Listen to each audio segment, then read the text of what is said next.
was going on with the LinkedIn Live, but it looks like it's all good.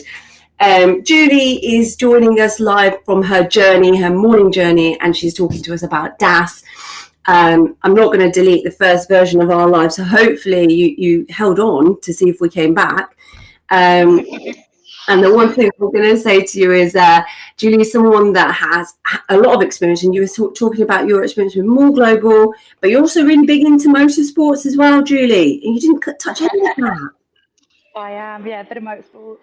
Love historic racing cars, little bit around supercar events and stuff with a good friend of mine who owns a business there, and I also DJ if you want my full weird and wonderful occupational history. You are a DJ, and also not only are you a DJ, you usually are accounting house mafia. What happened to that this year? There was no accounting house mafia at DAS. I know. I went through these complete oscillations of going, oh, I'm so relieved I'm not DJing because I can enjoy the party and talk to everybody and network a bit more. And then going, oh, I've got so much FOMO that I'm not DJing. So yeah, the last 2 years we've done the Digital Accountancy Show After Party, which has been absolutely epic. But no, we've got Jordan Vickery is having his little baby, so they're adjusting to family life. And we like to say that Dave has also given birth to The Circle, which is his new community around management, accounting, reporting, and he's done a load of automation around month-end accounts that he's made live to the world for free. So, oh, yeah, wow. He's a very busy bunny. So we just pause. Well, let's think we just pause. We can't come back. Yeah. So talk to me about this year's show, because last year I think we caught up post Accountex and you had some really good debriefs on the apps that were there and the things that were new in the industry. And I always like your perspective, because you appreciate what is every single app's strength, weakness, and then also where it fits in the space. If it's new, if it's old, if there's a feature that's come out that's sort of interesting. So I feel like we're really lucky to have you on, and I'm really sorry that I've dragged you onto this and you've kind of been caught out in the traffic jam of this morning's travel. But we're really lucky that you kind of come on and you're able to talk to us. And if nothing else, we can take a couple of names away from your debrief on what you found was interesting at DAS this year. Yeah, it was a really good year actually. I think my take on it, maybe it crosses two areas around the tech, because my main day job, if you like, is looking at more of the internal tech of the business. So I might have mentioned this in a couple of talks that I did, but I kind of look at tech as having three positions when you're in an accountancy firm, in our firm certainly, which is the tech that you use to run your own business. So that's practice management, it's actually your antivirus, it's all those internal functions that you're using. Then you've got the tech that you use to deliver that service to your clients. So you've got your accounts, you've got your tax software, and then you've got the tech that you offer to your clients to help them run their business. So that's your Xeros and QuickBooks and your Approval Maxes and all that kind of stuff. So I just love the fact that DAS encompasses all of these different areas in one degree or another. So I think the couple of bits that I found very interesting was seeing how Nikolai's Jack has evolved. I think that's something we talked about after Accountex as well. That model it's doing a lot of automated work within the bookkeeping system, and it's evolved into, it just feels like a very natural language, querying it not just to say like find me the invoice, but to say can you reconcile the bank statement, and it'll go in and it'll actually do it for you. So yeah, it's really great to see that evolve. And do you think it's evolved enough to, because we had Nikolai and Genesis on last week on the digest, and he did quite a few demos at this year's show. Did you manage to see some of those demos? And do you think we're far enough forward that there's an appetite in general in the market, even with the accountants that you catch up with, that there's an actual interest to see how that works in practice now, or is it still a let's wait and see another few months with how it progresses? It's really, really interesting. I had this conversation with so many people actually these last couple of days, and the huge blocker, the well overused term, but I think the reason that a lot of people are struggling to implement these kinds of solutions right now is that difficulty around data security and going, if you've got Microsoft Copilot, yes, everything that is doing is within the tenants, but you can't necessarily implement that because you have to restrict down the security on all of the documents to make sure it's not surfacing too much information to the wrong people. So that's even just a generic tool that's struggling with it. Then you've got other models where if it's embedded purely within the product, so if you've got the Xero AI that's embedded within Xero, that's purely looking within the data in that product, but it's not very rich, it's not evolved very much. I don't feel like I'm getting a lot out of it. And the thing again I found interesting on the demo that I did was because they have built the model themselves, they have actually just got SOC 2 and 27001 sort of certification around the model and the data storage and how that's used. So that's going to be fascinating to see if it makes a difference to its confidence to go, okay, now I feel like this is contained. It's a contained entity, and I know what's happening with my data, and it's not then going off to other AI engines. So that's interesting to see if it makes a difference. The other thing was the pricing model. Not to talk too much about it. Sorry, pay me later. It's actually gone for an hourly charge for the product, and reflection is that he sees it as replacing a person. So that was again another. Is that going to open up use of it more because you're going, well, I can see how I can put it into use for 3 or 4 hours on this task. So yeah, some interesting new ways of getting it perhaps. Yeah, that is an interesting perspective for charging and how software, because part of what we myself, John, Ryan spoke on was the SaaSification of accounting. And one particular reference we made was that there's space for more interesting revenue models, one being marketing services as the go-to model for, like, we always hear about software as a subscription, but instead services as a software, so that off the back of the software that you're using, you package together a service that maybe has tiered structures, or maybe it has something where it's a particular line item of servicing, like real-time bookkeeping, let's say, is using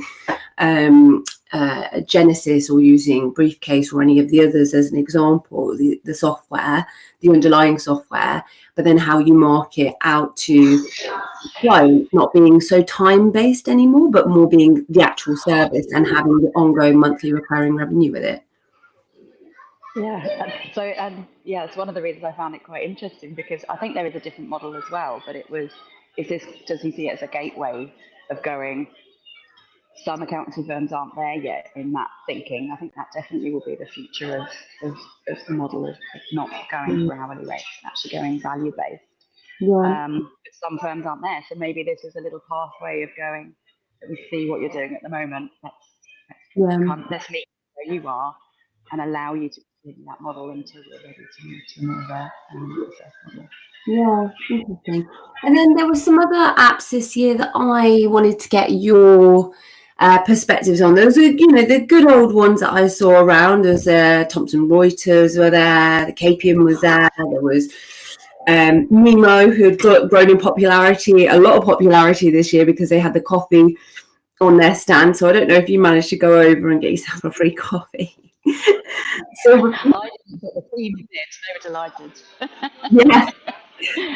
We had a lot of like suspects, usual suspects, as well as like new, I would say, new apps that are out. So not so much new in the fact that they have launched within the last year, but new for digital accountancy shows. So it was Tugger was one of the ones that I caught there. I wondered if you managed to catch a few others, and then you could give us your perspectives on the ones that you did catch. Do you know what? I didn't, being completely honest. I didn't see a lot of the newer apps, and I'll tell you why that is. It was a little bit deliberate because I feel like we've spent a good, probably 18 months getting to the point where there's a good strategy that's got some really good momentum within our firm, and a lot of our team haven't even been exposed to some of the apps that have been around for a couple of years that have actually been there. And I think where we are in a journey for our firm, I don't think we're ready to. It's going to dilute the thinking. Let's put it that way. It will dilute thinking into the newer app. And again, being so restricted by the data security and the storage of the data and making sure that those processes are followed, I feel like the apps that we have been reviewing, I've kind of got those signed off. I've had a look at the security and know they're good. Whereas sometimes with the starter app, or if they've been in heavy use sort of in Australia and New Zealand, where a lot of the startups are coming from, they almost aren't there quite yet for the use in mid-sized firms. But yeah, maybe that's my honest answer to that question. I didn't get around a lot of the new ones. Yeah, that's still helpful to kind of know, because you make a very good point around data security in general and how we've probably not had enough consideration around how the data is used or passed on, or whether there's some diligence in the systems again that we should try to embed into the policies. How are you kind of viewing that as something, like you said, you've got a kind of strategy and approach around it? Is there anything that you can kind of share in terms of what you think that isn't being considered, or maybe is a consideration for other accounting practices that are looking at the types of apps that are coming out? It's just being really, really clear about how the product is structured. So have they got a sort of multi-layered security approach where you can't access the back-end data straight as a user? So I'm going to be moving my hands a lot because I can't show you that diagram. But there's you've got several layers of access permitted.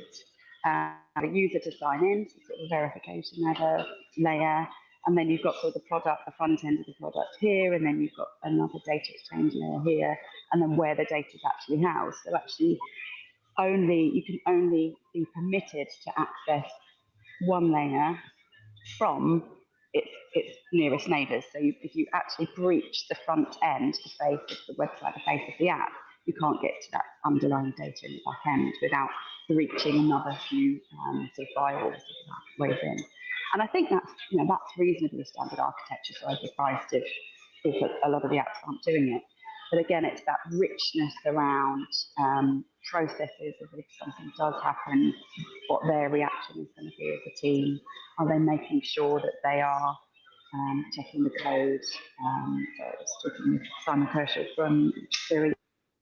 They're using a number of AI tools to review the code that's being written to highlight any areas that might be susceptible for people hacking into the software. So I think as a buyer, I think it's being aware of what they are doing, what their release processes are, how it's structured, where the data is being stored in the world, whether they are certified 27001 standard of cyber security and data protection. It's just making sure we've got a really good tick list to go through. Interesting. And are there, and you don't have to give us your full playbook or toolkit, but what are the kind of apps that you've evaluated that are doing that well? Oh, that's a really good question. One actually that stands out that we were looking at recently, that we've recently been through the process with, is Active Workplaces. Oh, and I was really impressed with the fact that they just had a little toolkit of answers all prepped, ready to go, and it was this really comprehensive document showing that infrastructure, showing like answering all of the questions around data security, and it was just this real nice, ready to go pack that I said, what's your can you send me information around your security, blah blah blah, and it's just straight there, really easy to read through, ticks all the boxes. Wow. So yeah, that's an advice to any apps is have a really nice little security pack that you can just hand over and go, there you go, any questions, let me know. I think in this day and age, that's a very good observation, is that we are in the age of, not in the information age anymore. We're in the age where technology makes it possible to replicate just about anything. And I saw yesterday there was a post that someone had put up. It was that they'd recreated a passport, and it looked just like a passport, but it was a completely different identity. And they'd done it for themselves, but they said like it's scary now. Actually, is how to de-risk for that, or as you say, like even the fact that you have got to have more than one shield to the process, and there needs to be layers of that. I called it the security onion the other day. Say it again. I called it the security onion the other day. You've got a lot of layers around this onion. And then actually, I was corrected by someone who said, yeah, but you can get through the onion with a really sharp knife and it will get through every single layer. So I said, okay, if you want me to get really nerdy, then we're looking at like Star Trek style shields, where you have to have a different frequency to get through each one. Oh, yeah. You like that. You like that. We need to see your Starfleet protocol, please. Yeah. Shields up. Yeah, exactly. I do think that I didn't see a lot of in the past. I don't think apps have had to answer for that, and they never needed to at that level or to that degree. But you're right. I think the landscape has changed dramatically in the last 1 year. Data and security and compliance on that, I think, is going to be much more central to implementing new forms of technology. So I wonder, do you have when you look at, okay, what you're saying is how you're comfortable, and is there like a certain, you say it ticks all the boxes, that you have all of those boxes in your head set up that says, okay, well, these are not just that kind of diagram you gave with your hands. I love a bit of gesticulation, but how can the average firm get a little bit more knowledgeable in, like, at least asking those questions? And because I don't think that was covered at Digital Accountancy Show as well? Did you hear much around that, apart from what obviously you were speaking about? There was a session actually that John was on, and he was talking around being prepared, having a SOC, having those. I think we've lost Indy. No, I'm here. There you are. It's like, oh, what am I no, you lost me for just a second there. I can't believe the most entertaining live I've ever had is just full of drama so far. I don't think I've had something so dramatic. You were about to say something. You said you were on you saw a talk that John was on.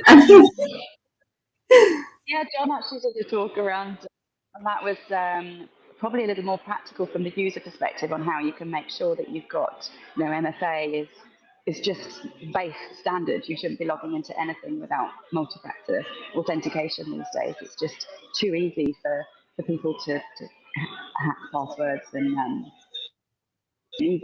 even with really good solid password procedures in place of having at least 14 characters and that sort of stuff. So that was a really good session. I think in terms of tools that people could use, a good checklist, the ICAW has actually got a few resources on their site around security. And then Cyber Essentials is always a really, really, really good place to start. Again, you can get some good checklists and frameworks on how to be confident about partnering with people who are looking after your data. Yeah, nice.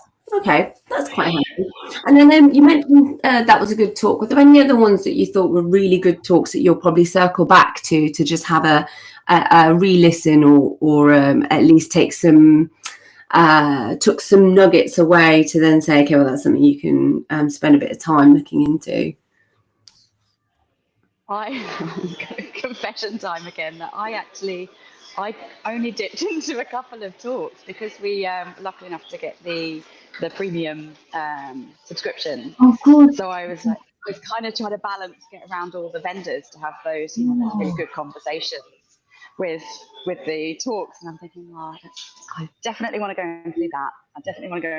And that was 3 at one time slot, and I actually didn't get to see any of them apart from a little snippet of Dave Selleck's monthly talk, which was wonderful as ever. But yeah, I'm going to go back to the recordings for most of the talks. That's a good thing. I don't think most people knew that. I mean, maybe I lived under a rock, but it was great. It's a good shout on Dan's part to make sure that everything has access and was recorded really well, and the sound quality was very good because obviously we all had the silent disco headphones and whatnot. And I think that was actually a very good shout on his part to curate so much good speaker content and then say, well, you can subscribe to the whole lot. Let's face it, there's probably one little extra step which you could do is run all of the talks through AI and say, summarize this into the top 10 bullet points that should be digested. And we could carry on, but that would be good, because I think then you can just blitz through. Wouldn't it? But yeah, other than that, I think it was quite a good digital accountancy this year. We got to spend a little bit of time together. It was it sort of was really busy, and then it got very empty. But mind you, we were kind of the hangers on why it wasn't super late, but maybe 8:30. Yeah, it was very quiet. The after party, I think that normally people are out and about a little more. I don't know if people were just, catching up. I think a lot of the vendors went to get food and have a meal, which is completely understandable, given they've been on their feet all day and prepping for it for the last few months. And it's been quite close with FAB and strategic IT alternative events. So maybe everyone's just a little bit more tired and perhaps needed a bit more self-care this year rather than staying up too late. Yeah, the live music was great, and Dan and James always get really lucky with the weather. Last year, slightly more dramatic with thunderclaps. This year, gorgeous sunshine.